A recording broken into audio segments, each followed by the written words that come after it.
Queridos irmãos e irmãs, como é bom nós estarmos aqui no Santuário da Vida, para todas as terças-feiras, juntos, acolhermos a palavra da salvação.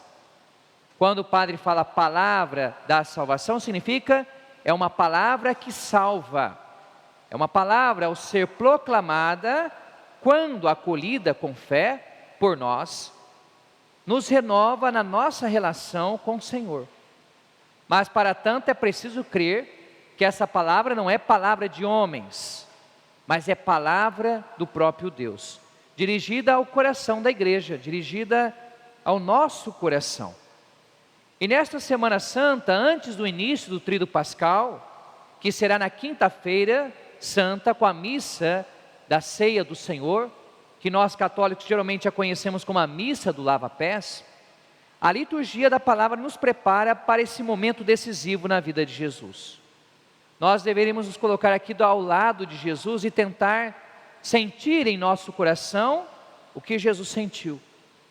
Ontem Jesus teve os seus pés, o seu corpo ungido em sinal de preparação para a sua paixão. E hoje, 2 discípulos de Jesus, daqueles que caminharam com o Senhor desde o início, o decepcionarão. Isso acontece existencialmente com todos nós. Geralmente as pessoas que nos decepcionam não são aquelas pessoas que estão distantes de nós, porque as pessoas que estão distantes de nós, a própria distância já caracteriza o tipo de relação que temos com elas. São colegas de trabalho, mas não é alguém que a gente partilha a nossa vida, que chama para a nossa casa. As piores decepções nós as temos com as pessoas com as quais nós comemos o mesmo pão. Dentro da nossa casa pode isso acontecer. Dentro do nosso grupo de amigos com os quais nós convivemos uma etapa da nossa vida. Ora, se Jesus passou por isso, por que também nós não iremos passar? Podemos passar e o passaremos, pois isso faz parte da realidade humana. Vejamos com atenção o evangelho de hoje. Aqui nós estamos na última ceia. Em João capítulo 13, como escutaremos na quinta-feira santa, tendo amado os seus, amou-os até o fim. E foi o próprio Senhor Jesus que quis comer essa última ceia com seus discípulos. E dentro da última ceia, Jesus lava os pés de cada um deles, em sinal de serviço, em sinal de aprendizado para cada um.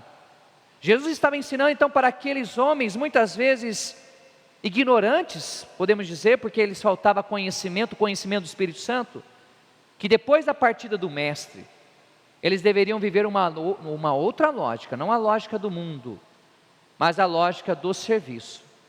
Então o fermento da maldade, o fermento de Satanás não poderia estar presente ali no grupo dos 12. Hoje nós vemos que infelizmente ele está presente.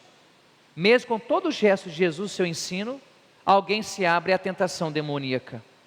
Jesus então está com a mesa é sinal de intimidade. E é tão bonito porque no Evangelho, quando nós o escutamos com atenção, veremos que os grandes momentos de Jesus se realizaram ao redor de uma mesa. Não é à toa que o altar é uma mesa. Não parece, mas é uma mesa. Porque nesta mesa, Jesus, como nosso irmão, como nosso Salvador, coloca nessa mesa o seu pão e o seu vinho, o seu corpo e o seu sangue. Só pode ser convidado a partilhar dessa mesa com Jesus quem quer viver a intimidade de sua pregação, a intimidade do seu amor. E nesse momento de intimidade, veja que diz a palavra, Jesus ficou profundamente comovido. O que é ficar comovido? Mexido interiormente. Nós vemos aqui a humanidade de Jesus. Jesus era verdadeiro homem e verdadeiro Deus. Jesus sentia. Algumas pessoas que pensam que sentimentos são pecados. Sentimentos não são pecados. Sentimentos fazem parte da nossa condição humana.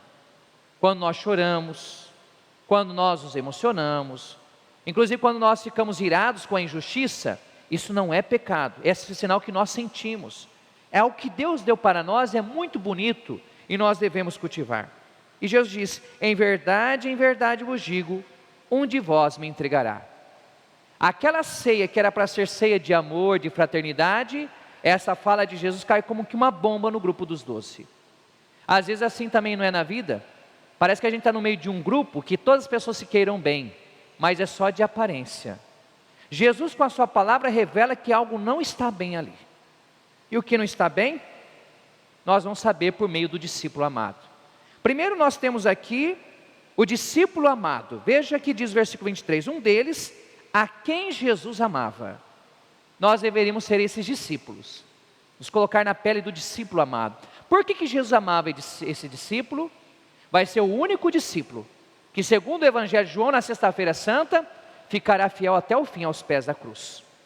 Será o discípulo amado que no domingo da ressurreição correrá mais rápido que Pedro e vai crer só de ter visto o linho colocado à parte. O discípulo amado então é aquele que tem intimidade com Jesus. Por quê? Que Jesus o ama, mas também ele ama Jesus. Não é Pedro, veja no Evangelho. Pedro, o primeiro a ser chamado, sabia que não tinha uma intimidade como aquele discípulo que estava ali na última ceia. E por que esse discípulo amado tem intimidade com Jesus? Aqui é interessante que no versículo 25 diz, então o discípulo reclinando-se sobre o peito de Jesus.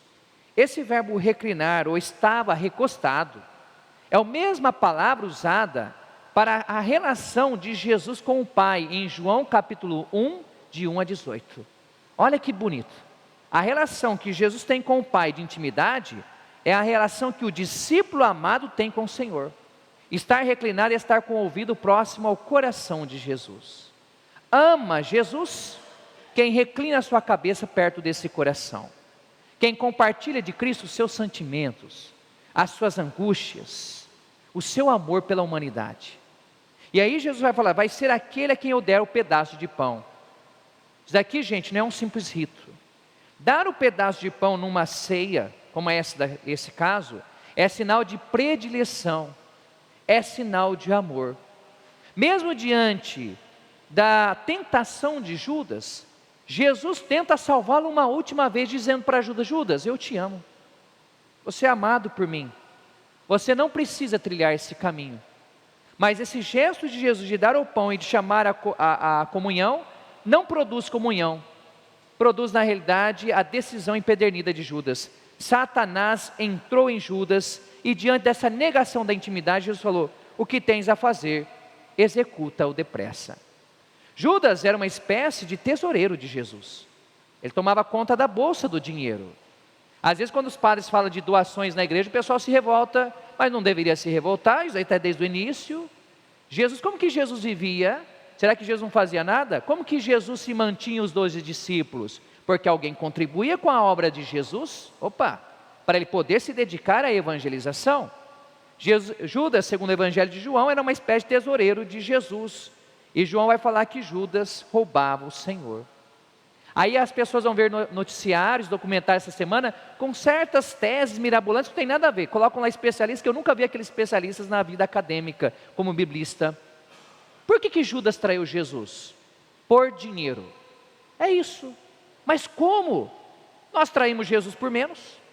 Judas traiu por 30 moedas. E as pessoas traem o Senhor por menos. Por menos. E se nós não tomarmos cuidado, podemos ser como ele. Do outro lado nós temos Pedro, o primeiro chamado, por exemplo. O primeiro chamado. E Pedro promete fidelidade ao Senhor. Senhor, eu vou me dar a minha vida por ti. O que o Senhor fala para Pedro? Olha Pedro, você pensa que você é tão forte, mas você não é forte não. Antes que o galo cante 3, o galo cante, você vai me negar 3 vezes. Qual que é a diferença entre Judas e Pedro? Judas se apavora diante do seu pecado, como veremos no Evangelho de amanhã. Pedro se arrepende. O Senhor então não chamou pessoas perfeitas, e muitas vezes nós nos comportamos como Judas e como Pedro. O que nós devemos fazer? Mesmo pecando, nos arrependermos para fazermos parte da ceia do Senhor. Se nós estamos aqui na igreja e não queremos comungar do projeto de Cristo, nós traímos o Senhor. Eu sempre digo, o fato de Judas estar ali no meio do grupo do apostólico não é à toa. É para significar que sempre teremos Judas entre nós. Sempre teremos pessoas que colocarão não o evangelho em primeiro lugar, mas o dinheiro. Colocarão o poder em primeiro lugar, não a palavra da salvação. Por isso não nos deveríamos escandalizar quando encontrássemos pessoas dentro de comunidades ou no ambiente de trabalho que tivessem a mesma atitude de Judas. Paciência, rezemos por elas, para que se convertam e não se percam nessa decisão de viver não a fraternidade, mas de querer colocar o poder e o dinheiro em primeiro lugar.